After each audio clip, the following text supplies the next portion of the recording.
Welcome to La Ciencia Hoy, the ViralImpactAI space where we dive deep into knowledge. Today, we're getting into a text I found absolutely fascinating. Patient A, The Medical History of Adolf Hitler by Eric Fratini. We know our listeners have a broad curiosity and understanding, so our aim here is to pull out the most valuable insights from this book, keep it direct, and definitely avoid unnecessary information overload. The first thing that really struck me reading about this book was the author's initial thoughts. He draws this peculiar connection between political figures like Hitler and the Pope. Right. Both leaders who got power through totally different paths, millions of German votes versus, 118 cardinals. It's a perspective that really makes you think about leadership itself. It really does. And, while the Pope's health might be in the news now, today we're shifting focus completely. Exactly. We're going deep into the historical medical details of Hitler, just as Fratini reveals them by analyzing Theodor Morell's records and other related documents. Our mission for this deep dive is really to understand aspects of Hitler's life and personality through this unique medical lens. So, join us for this exploration. Okay, so to understand where this book came from, you really need to know about Eric Fratini's background. He worked as a researcher at the U.S. National Archives, NAR, and also the German Bundesarchiv. And it was through alerts from these archives that Fratini found out about certain materials being declassified, including Morell's diary. And here's a really surprising detail Fratini points out. Even though Morell's diary was declassified way back, by order of Ronald Reagan's Secretary of Health, apparently nobody had ever requested it before. Wow, just imagine that, a document with that kind of historical potential just sitting there. Yeah. Fratini explains that the National Archives holds Theodor Morell's detailed logbook, with day-by-day notes on treatments given to Hitler starting from 1936. But those records aren't fully digitized yet. Ah, okay. So the diary that was declassified, the one Fratini focuses on, covers a later period, roughly 1940 to 1945. He gives more of a snapshot of Hitler's health during the peak war years. And Fratini mentions his method involved some really meticulous comparison work. He had Morell's notes on one side and the timeline of World War II on the other. Exactly. So he could place those medical entries into their precise historical context. Which is crucial. And it's important to note, Morell's diary is primarily medical. It doesn't have extensive historical commentary, but it does offer these vital details about Hitler's physical state and treatments at very specific, often critical moments. And those treatments are really something else. Fratini gives specific examples of what Morell was giving Hitler. Pervitin, Mutaflor, sleeping pills. Yeah. And this is where it gets incredibly interesting because he connects these administrations to key historical moments. Yes, one really striking example is the Pervitin dose on June 5th, 1944. June 5th, so right before D-Day. Precisely. The day the Allied offensive in Normandy began. That detail just gives you this chilling glimpse into the possibility that Hitler, facing the most critical invasion of the war, might have been under the influence of powerful stimulants. Which could absolutely have affected his strategic thinking or even just his grasp of the situation. Wow. Morell did occasionally add little context notes, though they were apparently quite rare, like mentioning Hitler was nervous because of certain events, maybe a discussion with Ribbentrop, his foreign minister. And then there's that bizarre anecdote Fratini includes about Eva Braun asking Morell for testosterone for Hitler, apparently to increase his sexual appetite. Yes, and Morell ended up giving him bovine testosterone and even bull semen. Bull semen. Seriously. The sort of desperation implied in a measure like that really underlines how focused Hitler's inner circle was on maintaining his physical vigor, perhaps even his perceived virility, right into the final stages of the war. It's just incredible. And beyond these specific treatments, Morell also logged Hitler's more frequent physical problems, like the pneumonia he got at the Wolf's Lair, which they blamed on the dampness and mosquitoes there. Something Fratini highlights is how Theodor Morell is surprisingly absent from the accounts of other major ThirdReich figures. People like Speer, Himmler's biographers, Fest, Bullock, they barely mention him. That is odd, given how involved he clearly was day to day. Fratini suggests it might have been jealousy. Morell was just so close to Hitler, physically and in terms of access. Right. You mentioned that intimacy. Morell was one of only two people, along with Eva Braun, who saw Hitler unclothed, at least from the waist up, during medical exams. That's unusual access. Definitely. And he was also playing this crucial role administering treatments for Hitler's heart problems and arteriosclerosis, especially towards the end. Arteriosclerosis, the hardening of the arteries. Yeah, exactly. It narrows the arteries, affects blood flow, and can have a big impact on overall health. especially under that kind of stress. And Fratini doesn't just stick to Morell's diary. He also brings in that psychological profile of Hitler, done back in 1943 by Walter Langer for the OSS, the precursor to the CIA. Right, the Office of Strategic Services. And that report was kept secret until 1991, wasn't it? That's right.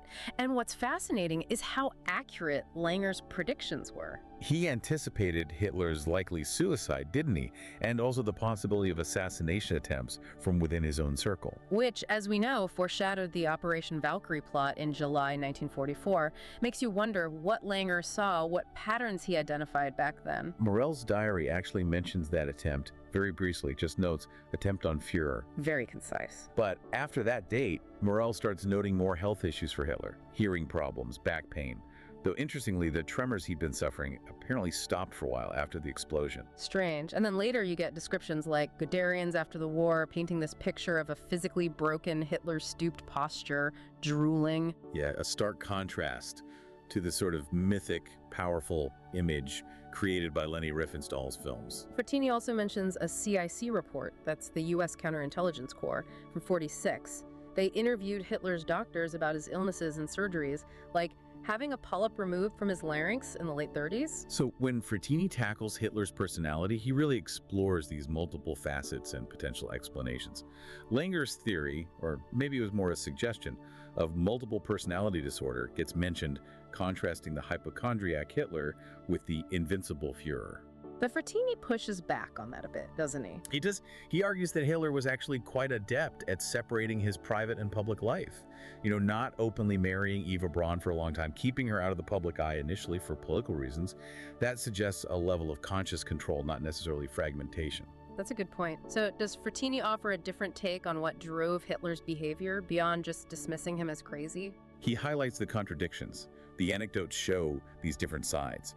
Deep depression after a chauffeur died, showing a kind of empathy. Which is hard to square with ordering mass murder. Exactly. Emotional sensitivity, listening to Wagner, but also enjoying cartoons, gangster movies, westerns. Fratini apparently includes anecdotes showing him being quite socially awkward in private, which again contrasts sharply with that powerful public persona. And then you have to factor in the drugs. Morell's constant administration of this cocktail of substances seems undeniable. Absolutely. Methamphetamines, anabolic steroids, barbiturates, even a veterinary sedative at one point. Richard Schultz, Hitler's aide, talked about up to 16 pills a day, maybe 150 a week, plus injections. It's staggering. Could some have been placebos? Fratini raises that possibility. Maybe Morell was scared of Himmler or just wanted to avoid direct responsibility if Hitler's health totally failed, so he might have given placebos sometimes. It's hard to know for sure. But Fratini's core argument seems to be that Hitler wasn't simply crazy. He thinks that's too easy an excuse for post-war German society. Right. He quotes that Obi-Wan Kenobi line, doesn't he? Who's the more foolish, the fool or the fool who follows him? Yeah, implying the focus should be broader. For Fratini, the real issue lies in what he calls narcotized societies. He even draws a parallel to contemporary Spain, suggesting societies can become susceptible, almost drugged, by certain kinds of leadership or rhetoric. Speaking of rhetoric, Fratini talks about Hitler's oratory. Apparently, he got coaching from a psychologist and an astrologer on techniques for addressing crowds. And you see those early photos by Hoffman, right? Hitler practicing gestures in front of a mirror. He clearly worked on it. Oh, definitely. And you can't deny his skill as an orator, even listening to recordings today. Fratini mentions hearing a speech played on a radio show. The power is still palpable. And you have to remember the context. Yeah. Post-World War I Germany, devastated, economically crippled. People were desperate. His message of national pride, scapegoating, promising a return to glory, it resonated deeply. Fratini warns about that, doesn't he? The danger of populist leaders like Hitler, or he mentions Trump too, emerging during times of social crisis. He compares Hitler's oratory skill to others like Reagan, Churchill, Thatcher. Different politics, but powerful speakers. And Leni Riefenstahl's role was absolutely crucial in crafting that image. Films like Olympia, Triumph of the Will, they cemented the myth. Even though she later denied being a Nazi, Fratini apparently interviewed her as well. Yeah, it creates this stark contrast. The public Führer persona versus the private, seemingly insecure Adolf, socially awkward up close, as seen in some Berghoff footage, yet totally commanding in front of those massive rallies at Zeppelin Field. And surviving those assassination attempts must have just reinforced his belief that he was chosen, destined for something. Absolutely. Now, when Fratini gets into Hitler's sexuality, it gets even more complex and, frankly, murky. He mentions the early Vienna period, possible links to homosexual circles, even rumors of being detained in a gay club. And the fact that related documents were later destroyed by the SS and Gestapo just adds to the mystery. He clearly had relationships with both men and women. And tragically, several women linked to him either committed suicide or attempted it. The most famous case being Geli Robal, his niece. That forbidden relationship, her involvement with his chauffeur, it's speculated her suicide was linked to that, and she apparently complained about Hitler's paraphilias. There are also accounts suggesting masochistic tendencies, like the alleged incident with the actress Renate Müller. But then, contrasting that, he also had relationships with older, high society women like Frau Beckstein, who kind of mentored him, taught him etiquette, introduced him around. Langer, in his OSS profile, analyzed these relationships. He noted a preference for actresses who were beautiful, but perhaps not intellectually challenging, also maternal figures, and even minors.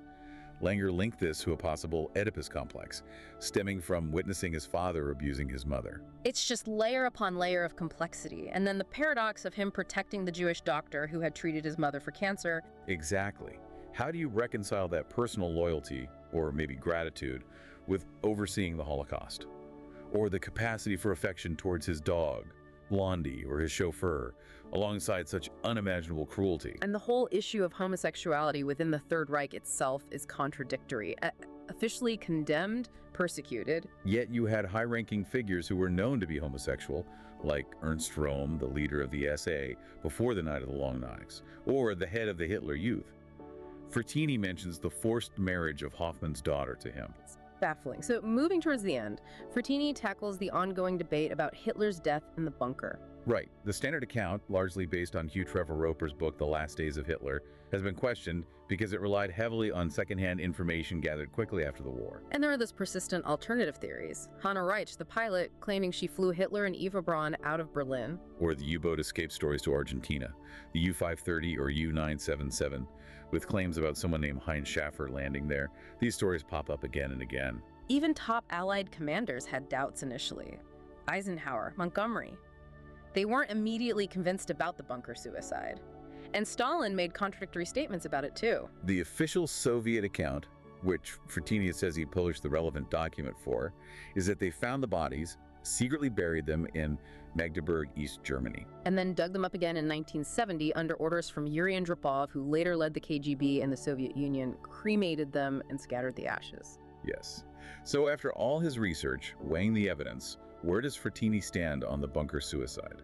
He says he's basically 50-50 now, which is pretty striking given how accepted the suicide story generally is. It really is. He also shares this anecdote from a witness whose grandfather was apparently a concentration camp commander, highlighting just how long that stigma lasts for German descendants. Yeah, a heavy legacy. What about Morell himself? What was his fate? Well, Fratini paints him as quite the opportunist, definitely keen on getting rich. He had a pharmaceutical factory in Hungary, apparently pushed an ineffective lice powder contract on the army. And wasn't there an incident where he actually gave Hitler something toxic? Yes, for stomach pains, he apparently administered a substance containing methanol, which is basically wood alcohol. Highly toxic, whether it was incompetence or something else. Who knows? And the other Nazi leaders clearly didn't think much of him. Himmler, Brandt, Speer. Goering apparently called him Mr. Injection. Right. He even designed his own fantasy uniform, which apparently just made people ridicule him more. It's surprising, given his constant presence, how little he features in most major histories of the Third Reich. So what happened to him after the war? He died in 1948, apparently in poverty, but still defending Hitler to the end. Wow. Despite everything. But interestingly, the Soviets, the NKVD, the precursor to the KGB, they definitely recognized Morell's importance. Their big report to Stalin, often called the Hitler book, mentions Morell something like 43 times. They knew how central he'd been. It's fascinating, but also deeply disturbing to dive into a life like this, isn't it? The questions just keep coming. Absolutely. How did someone like Hitler actually rise to that level of power? How could he manipulate an entire sophisticated society? How did he gain dominance over other powerful, ambitious figures around him? These aren't just historical questions. They feel very relevant today. And it's important, as Fratini likely touches upon, to remember the financial backing he received from powerful German industrialists Krupp Thyssen. The whole Frankenstein analogy where they perhaps thought they could control him and then lost control of their creation. And the lasting impact, the stigma on the German people, even generations later. Fratini mentions talking to German friends who are still hesitant to really dig into their family's history during the war years. It's still painful, still difficult. Understandably so. So yeah, this deep dive into Patient A offers more than just medical history. It's a chilling look at the complexities of power, personality, and how susceptible societies can be. It leaves you with a lot to think about the past and its echoes in our present. Definitely food for thought. Well, thank you for joining us on this deep exploration. This has been La Ciencia Hoy on ViralImpactAI. Don't forget to subscribe, hit that like button, leave your comments. We do read them, and activate the notification bell so you don't miss our future deep dives into knowledge. Until next time.